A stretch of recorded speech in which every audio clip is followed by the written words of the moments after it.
Hey guys, another terrible day in the office for me. I hope you're enjoying what you're up to as well. I want to talk to you about success, specifically around what are the three key things that have been found to be common to all truly successful people. And this is from a huge amount of research done. It was done at CEO level, but that's wildly successful people.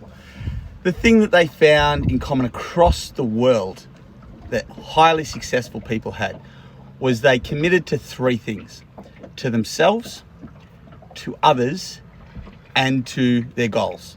They called it to success. I call it goals. Now, I want to talk to you about one part of that today. You. Self-kindness.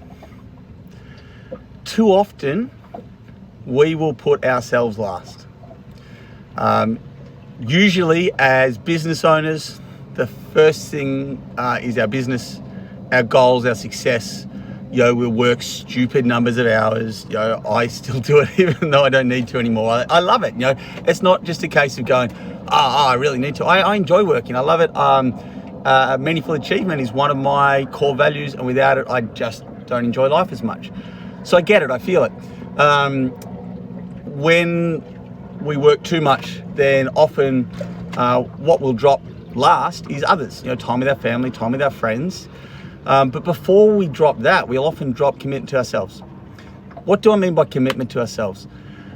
What does self-kindness look like? I can tell you right now, I'm working today. It's a Wednesday. This is being kind to myself. I decided that all I need is a laptop, an iPad, and in this case, my phone, because I'm recording a video for you guys. I don't need to be in the office. It's a perler of a day. The wind's not that high, so I'm like, fuck it. I'm coming out on the boat to work today. It's going to screw the video for you a bit because it's swinging around in the slight breeze, but I'm being kind to myself and I'm not beating myself up for not recording you a perfect video, like whatever. That is part of self-kindness, is allowing yourself to make mistakes, allowing yourself to have some time doing other things. It is eating well. The decision that even though you are time poor, not to pull into fucking Macca's or Shitsville or anything else that's got deep fried, sugar loaded food. I'm not talking about making time to make lunch. It's talking about eating well. Exercise is key. If you are not exercising, you are not going to be functioning at your peak. You will need more sleep. You will be a grumpier bastard. You will not get as much done successfully in a work day.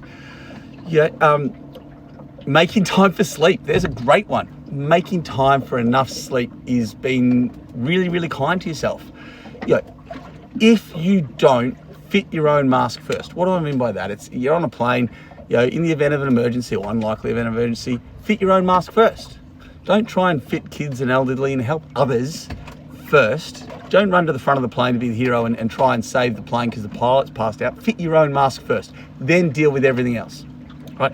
If you preach that, not preach it, I'm preaching it, you've got to practice it, right? If you practice that, if you practice putting yourself first, you will do everything else better. You will be a better partner, a better friend, a better family member, a better member of our community. You will be more successful in business. You'll be a better boss. You'll be a better client. You will be a better supplier to your clients.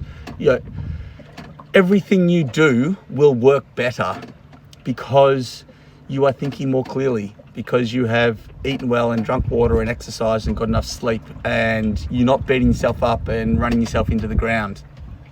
All of it will function and work better because you are prioritizing yourself. And it's just something that often we don't do, mainly because in construction we think we can cope. I'm tough enough. I can handle it. I used to sleep 4 or 5 hours a night when I was growing my business because I could cope with it. I still always exercise. I ate well. Otherwise I wouldn't have been able to cope with that lifestyle. But I remember going, I never got sick. I got sick, not often, but I remember, basically getting to the office, I'm like, there's like blood coming out of my ears. Like, I'm barely able to stand. I'm crawling up the stairs going, I'm okay. I never get sick. Oh, I'm okay. Oh, I never get sick. That wasn't kind, right? That was not being kind. But I was tough enough. I could cope with it. I could, I would have had to be in ICU to not show up to work. Yeah, okay. It's a great macho image, but it is not being kind. So being kind to yourself is about making sure you do prioritize yourself. I could have worked from home. I didn't have to go into the office to prove that to my staff. I could have put myself first rather than my image first. My self-image and my image to others. Like, find ways to be kind to yourself, to be gentle on yourself, to forgive yourself for fuck-ups, and to be a better version of you, because you will be a bucket load more successful in life if you can do it. And it's not just something I made up. It's something that the research shows categorically and unequivocally. All right? Be kind to yourself, guys. You may not be able to come and work from a boat, bobbing up and down on the waves on the first, 22-degree day of spring, which, I am in Melbourne, so it's now like the 20th of October. So I've been waiting a while. It's halfway through freaking spring to get it. So, anyway, I took it and I'm being kind to myself. I'm working from here. Be kind to yourself. I don't know how to say it any other way. Find a way that works for you to put you first. All right?